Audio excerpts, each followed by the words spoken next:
Cerita ini terjadi sekitar 8 tahun yang lalu. Ketika itu, aku dimintai tolong oleh kakakku perempuan untuk menjaga anak tunggalnya yang masih duduk di bangku kelas 2 SD. Kebetulan mereka baru saja pindah ke tempat yang baru, sehingga masih asing dengan lingkungan sekitar. Dan kami berbeda wilayah.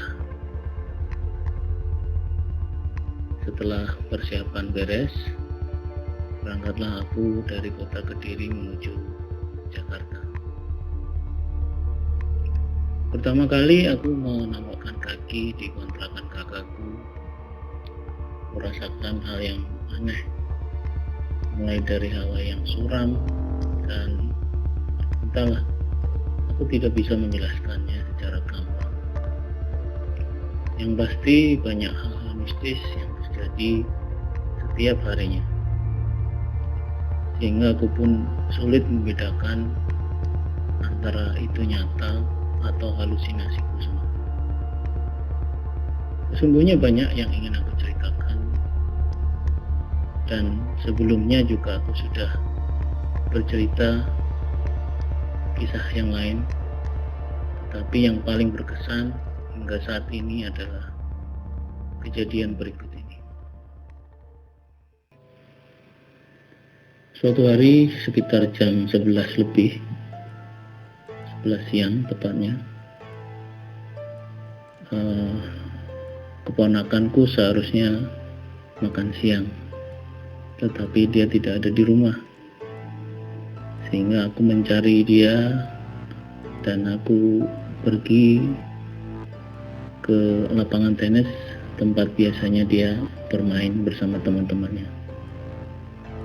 Papa mamanya masih kerja, sehingga hanya dia dan saya yang ada di rumah. Banyak anak yang bermain di sekitar situ. Kemudian aku inisiatif bertanya kepada mereka,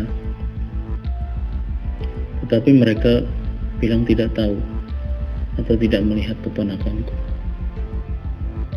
Namun ketika aku membalikkan badan dan akan beranjak pulang dari tempat itu, aku dengar dengan jelas suara keponakanku memanggil, "Tante." Spontan aku pun menoleh, tetapi dia tidak ada.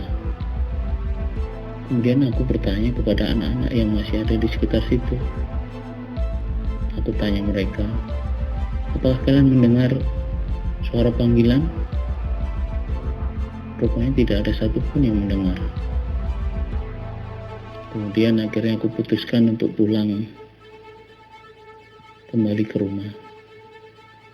Tetapi tiba-tiba belum jauh aku melangkah, ada 3 anak laki-laki yang masih kecil menghampiriku.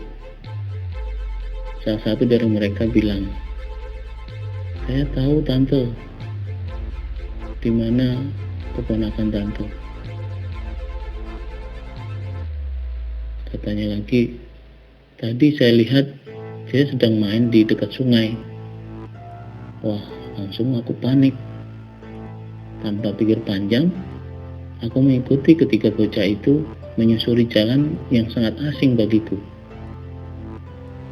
Jalan itu adalah jalan setapak yang berlokasi di dekat lapangan tenis. Dan aku tidak merasakan keanehan ketika bocah itu berjalan di depanku.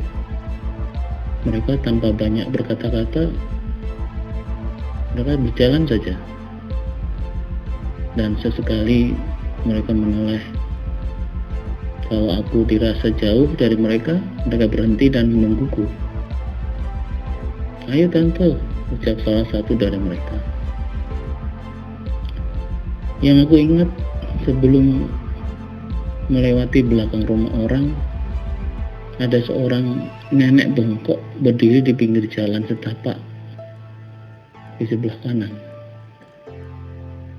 Tangannya memegang sebuah tongkat. Ketika aku lewat di depannya, aku lirik sebentar. Terlihat wajahnya yang keriput setengah tertutupi oleh rambutnya yang berantakan, terurai.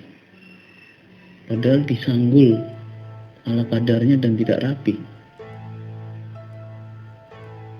Matanya melirik juga bertemu dengan mataku. Tersungging senyuman yang aneh menurutku. Kemudian aku bergegas menyusul ketika bocah itu. Kami menuruni tangga kayu yang menuju sebuah jalan lagi tepat di belakang rumah penduduk.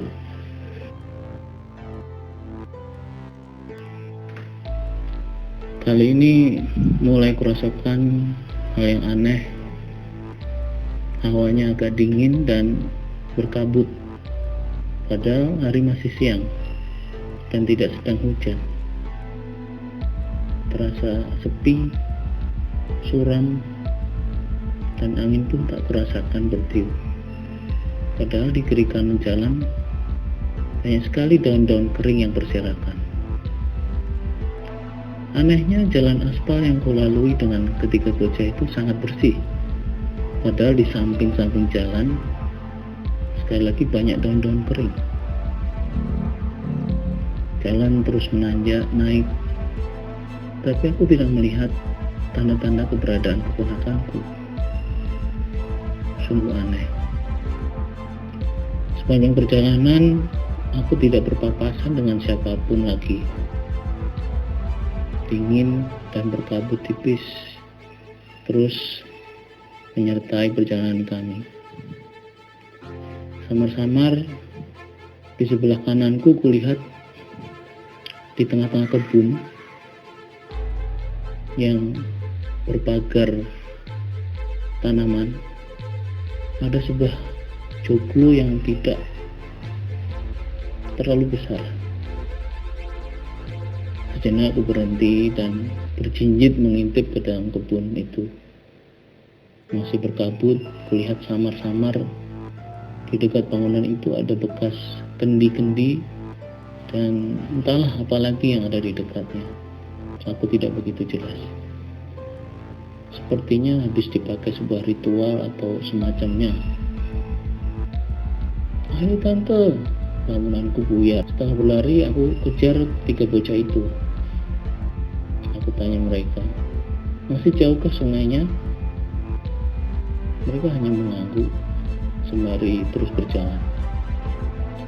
Hingga tibalah kami di sebuah tempat yang agak tinggi, seperti ada sebuah pondokan atau pesantren di atas bukit. Ketika bocah itu berhenti dan melihatku, aku bingung apa maksud mereka.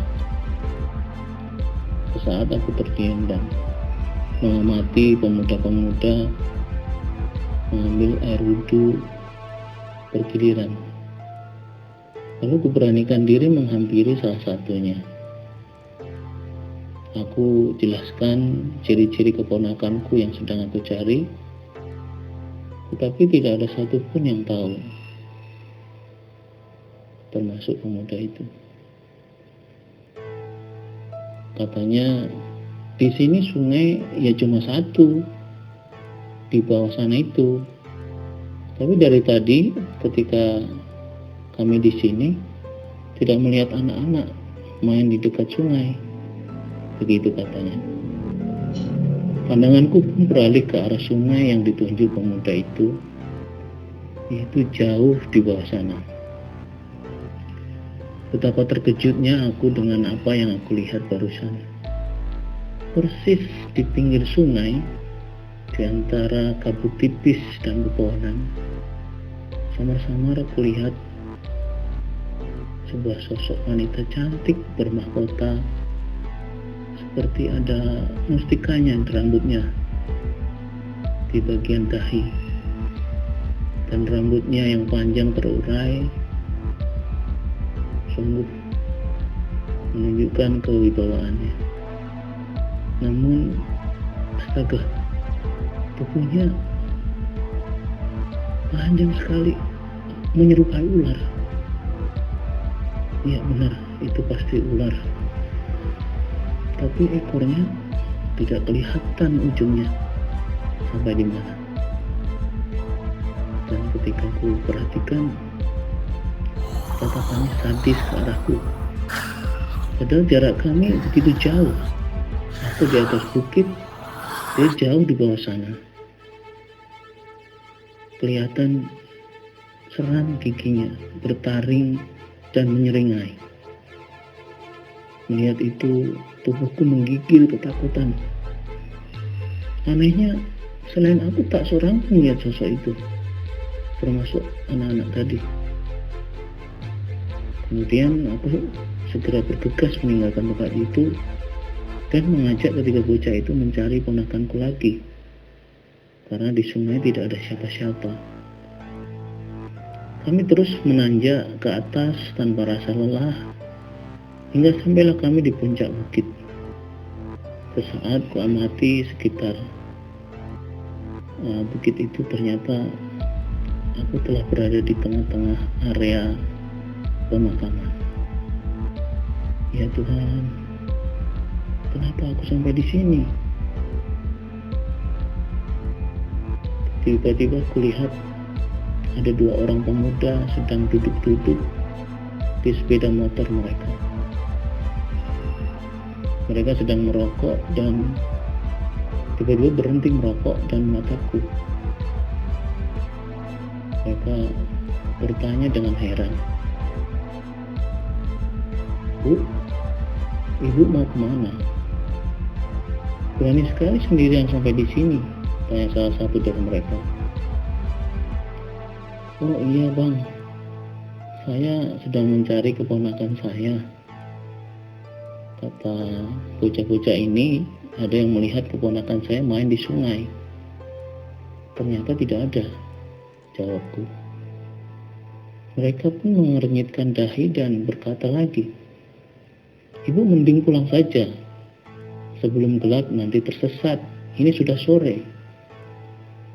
Hati-hati loh, jalan sendirian Bu," kata mereka.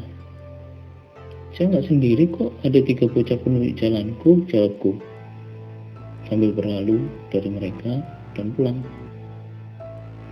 Aku merasa omongan mereka sedikit ngaco. Masa aku dibilang sendirian? Padahal aku nyata-nyata ada bersama 3 orang bocah di situ.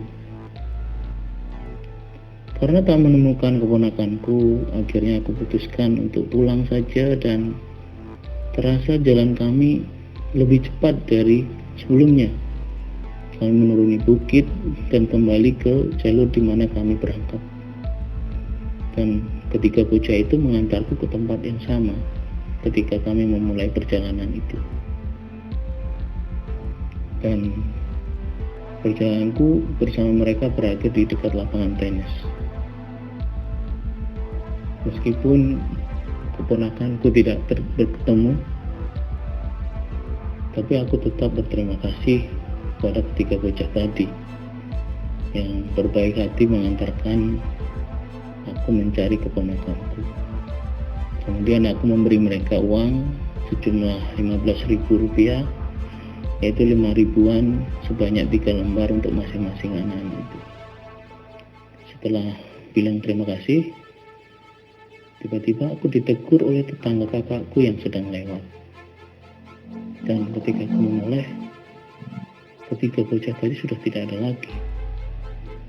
Aku tanya orang di sekitar situ yang duduk-duduk, "Di mana ketiga bocah tadi? Kok tidak ada?" "Orang dari tadi," kata mereka, "aku tuh sendirian."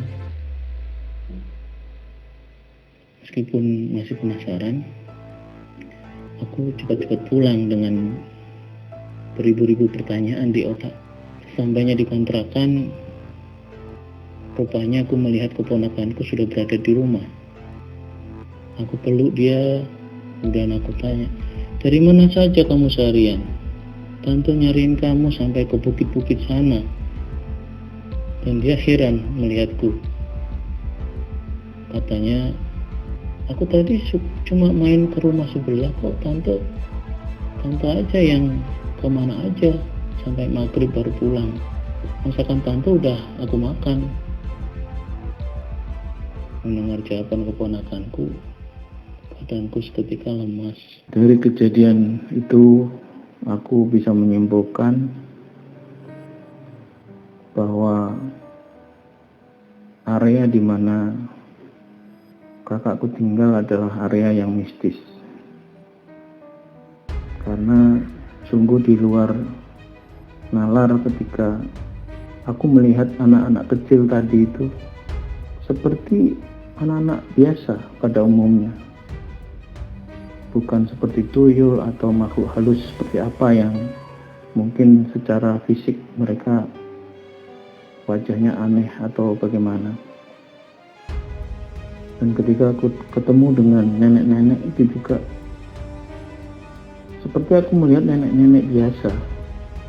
Mungkin hanya sekedar kenapa dia tersenyumnya aneh. Kemudian ketika aku melihat ular yang berbadan manusia, aku baru merasa itu adalah makhluk yang bukan manusia. Dan berlanjut ketika aku melihat sebuah pondok atau semacam joglo di tengah-tengah perkebunan atau kebun.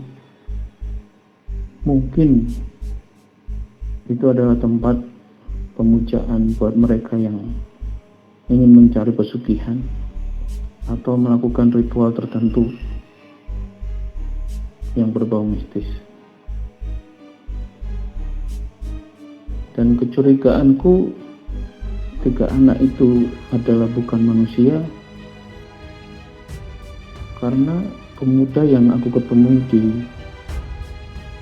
kuburan tadi tidak melihat mereka.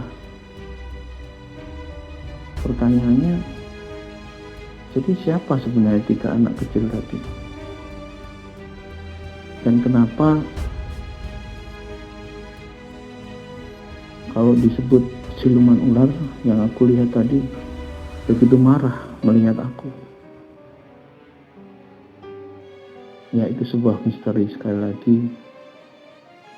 Dan hari-hari berikutnya aku baru mengetahui bahwa lokasi di mana kakakku tinggal dulu adalah tempat pembuangan jin.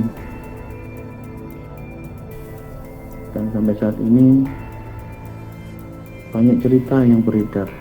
Salah satunya ada anak kecil yang ketika sore hari menjelang maghrib diajak bermain oleh sesosok pocong, yang pocong ini bukan pocong dewasa tapi pocong kecil. Dan begitu dia memberikan penampakan dengan wajah yang seram, anak kecil tadi langsung teriak dan dia lapor kepada orang tuanya. Dan saya dengar suasana di sekitar area situ menjadi heboh. Nah, kita tidak tahu apalagi yang terjadi di sekitar area situ. Yang jelas ketika kita tinggal di sebuah area yang kita kenal mistis, kita harus benar-benar berhati-hati dan senantiasa memohon pertolongan kepada yang kuasa. Kita tidak tahu apakah seperti yang disampaikan adik saya tadi, apakah dia berada di dunia nyata atau dia masuk ke dalam dunia lain yang secara tidak sadar dia alami. Dan bersyukurnya dia bisa kembali. Meskipun kalau dilihat waktunya dari makan siang sampai maghrib, berarti cukup lama perjalanan dia. Semoga ini menjadi pelajaran buat kita semua. Tetap kita bersandar kepada Tuhan untuk kita senantiasa waspada dan kita mempercayai bahwa ada dunia lain